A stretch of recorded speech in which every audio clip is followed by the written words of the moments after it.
this whole like bullwhip effect, right? That looks like an EKG.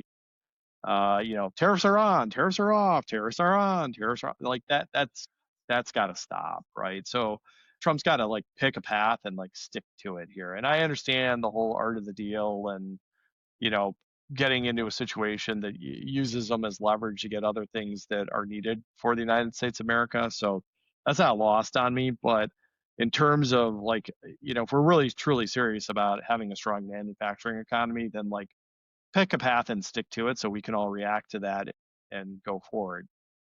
Maybe just to build on that, let's say there were greater clarity and we knew for certain through the end of the current administration there was going to be 50% tariff on X country for X class of goods. Is Hmm. that even something you can plan and invest around? Or if you think the next administration is going to say, well, now inflation's too high, so we're going to take off tariffs to bring down inflation, and it's going to change the whole thing. Is that 4-year administration planning cycle something that you can actually put into practice, or would it need to be longer than that?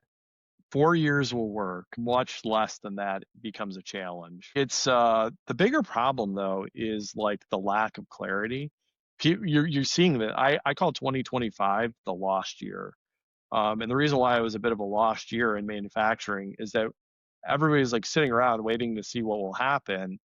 And the upshot of that is any sort of durable, consumer durables or, business investment is being curtailed because everybody's waiting to see what will occur with the tariffs. So people are uncomfortable, right? So there's a lack of consumer confidence, a lack of business confidence in the economy a little bit in terms of do I want to make a big investment?